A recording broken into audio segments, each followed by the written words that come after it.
So there's a technique called framing. And if you haven't heard of it, it's like in photography, when you capture a certain frame of that moment, that's all you see, and that's how people see that moment, right? So if there's a crowd of people and you only take a picture of a small portion of that crowd and they're kind of sparsed out, and you can make it look like there's only like 10 or 12 people there, when in reality there's hundreds or thousands. So it's just framing things in a certain way to get people to think a certain way about what you're framing. So in sales, marketing, it's used a lot, governments use it a lot, and framing is really important to understand because it can get manipulative, right? Framing can be used to manipulate you for good things or for bad. It's to frame certain things to get you to do certain things. So framing is very important. You need to understand framing. Here are a few examples of framing to kind of get your mind wrapped around it, right? So if anybody here has ever gone online and they've looked at some type of subscription service, most of the time there's three options. I'm a big believer in the power of three,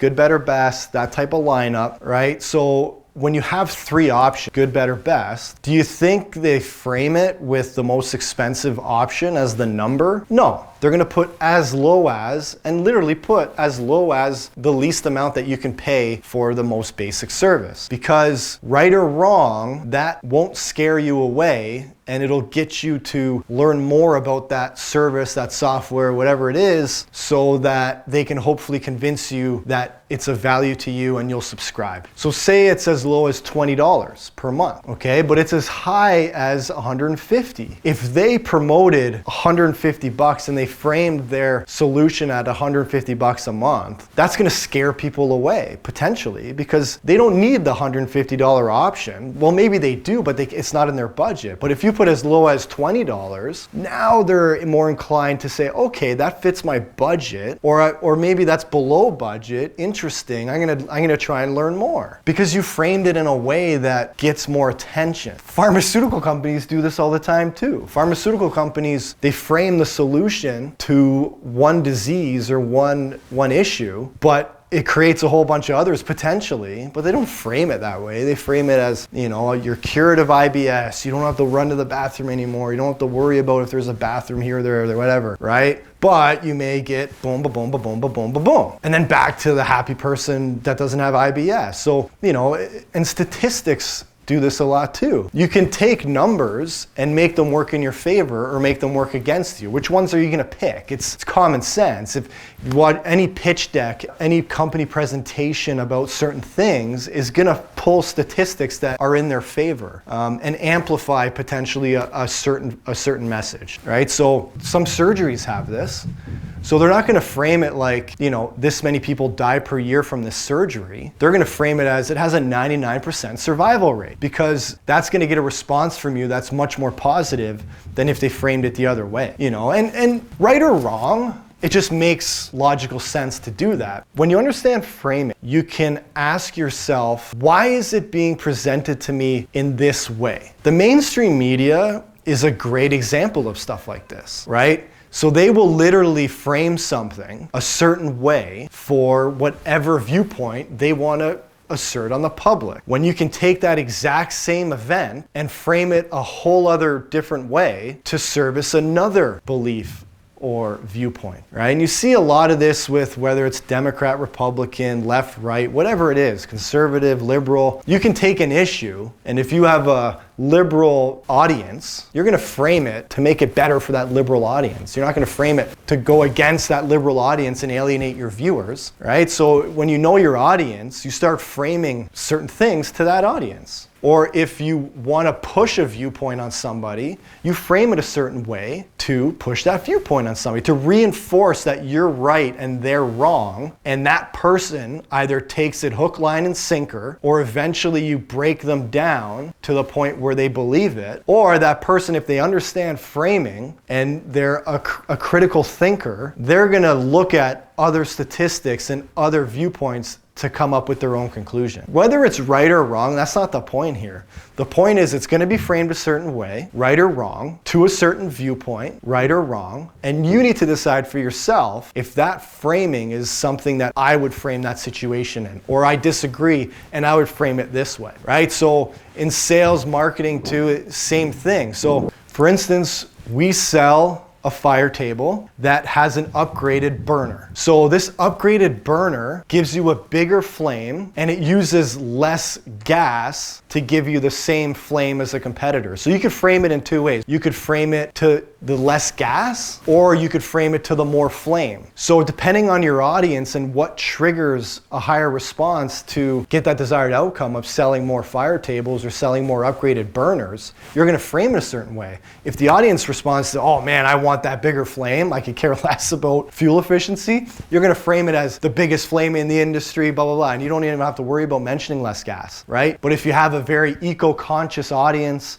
and that's what's going to trigger them, you would play on the efficiency, 30% less gas, stuff like that. So, it's in everything. Framing is in everything, and there's always a choice. There's always a choice, good and evil. I know it's extreme, but framing, there's always a choice. How do we frame it for our audience? And if we go back to the event plus response equals outcome formula equation, now you look at framing and how those two work together. If you look at an event, how do we want to frame this event to get a certain response, to get a certain outcome? And I think we can all think of current events, past, present, and potential future events that will elicit different responses that will get different outcomes.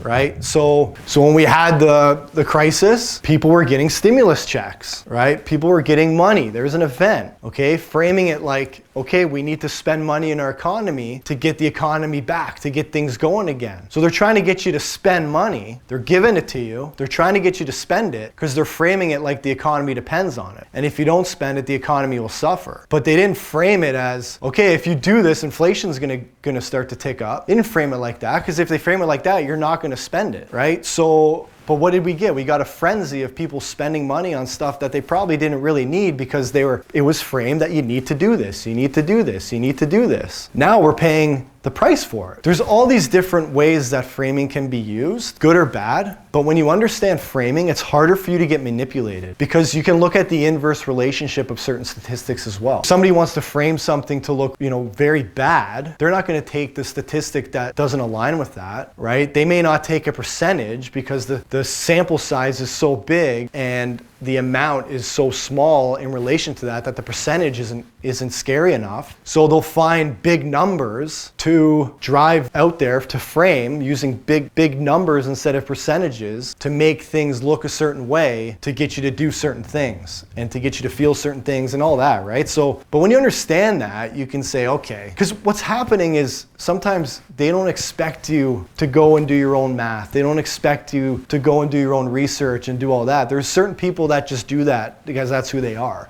And if you don't and if that's you and you've never heard of framing, you're a critical thinker and you kind of already understand it, and that's why you can call bullshit on. So in sales, framing's useful because an objection is, okay, I didn't frame it in a way that resonated with my customer, because everybody thinks differently too, right? So if you framed it using statistics, maybe that potential client isn't a numbers person. Okay, so I frame it using more emotional, real life examples, or maybe I frame it using an analogy, or maybe I frame it, right? So you start framing things in different ways to adapt to your prospect, to adapt the person that you're talking with. So framing is very useful, and again, it can be used for good or for bad. It can be used to manipulate you to do things that aren't nice, or it can be used for good, right? And again, it's at the eye of the beholder too, right? So some people may think they're doing it for good, but really it's not, but that might not come out for a while. So it's, but you as a person need to understand this, and you as a person need to take responsibility for you and your family to understand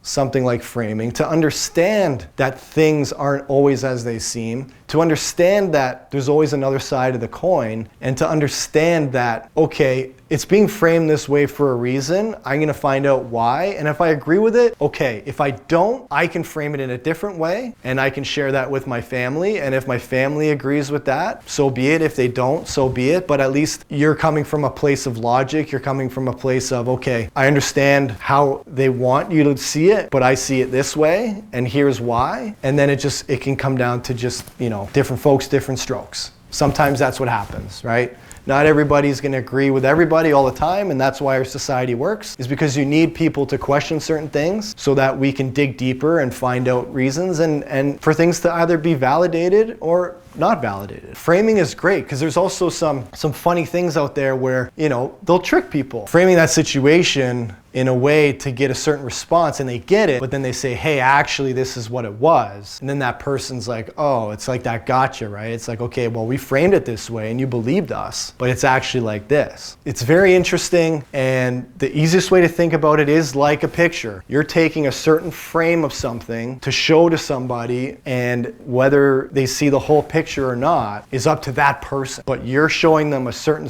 piece of it, a certain frame of that, in hopes that they'll see it the way that you do. But smarten up, understand that this technique is used to manipulate people, whether it's good or bad. But just understand that framing exists. It's a great technique. I use it a lot, but in a good way. I don't try and manipulate people, but I try to show why our products and services and the manufacturers we represent can bring value to their lives. Telling a story about something is framing a situation, right? It may be a made-up story, it might be a true story, but the way that story is told, the way the pictures that come up in that person's mind when you're telling that story, you're framing it. I want you to understand framing so that you can't get manipulated into doing things that you don't want to do. But then it can also educate you on certain things, because if certain things are being framed a certain way and they shouldn't be framed that way, and there's really no justification for that based on the research that you've come up with, well, then that can be alarming, right? Then that's like, okay, I don't want to do business with this company because they're framing things in such a way that makes me feel like it's unethical, and I don't want to give this company my money because they're manipulating me, right? So that's where you can't get taken advantage of. Really dig in. Don't just take it as it comes. You run the risk of getting taken advantage of. You really do. You need to take responsibility for yourself, and you need to do the research to understand why it's being framed that way and whether you agree with it or not. So I hope you understand framing. I hope it brings you value, and I hope when you go outside today and you go into the stores and you're online and you're seeing all these ads, and you're, you know, if you watch the news, you're watching the news, and you understand framing. Now you can look at, okay, why are they framing it this way? And you can start looking for alternate sources of information to fact check. Be your own fact checker, right? That's all I'm trying to do, is to help you become more in tune with what's going on around you, because it's something that's used all over the place. And even with like friends and family can do this to you too, right? You may have a buddy that might frame this trip that you want to take as like this unreal, it's so cool, blah, blah, blah, this, that, and the other. And then you get there and you're like, womp, womp, right? But they framed it in such a way that was believable, and you believed them, but they framed it in such a way that you pictured it being way better than it was. You know, and it can happen. You know, I'm pretty gullible. I'm very imaginative. So when people start to explain certain things to me, you know, my imagination can get carried away, and I might think it's going to be the cat's ass, but in reality, when I get to that event, it's not what that person sold, right? Or if I get that product, it's not really what they said it was, because they framed it in such a way that they only looked at the good part about it but left out the bad. And again, you can get taken advantage of. Nobody's perfect. Even if you do understand framing, sometimes there's it's such a good sales pitch, or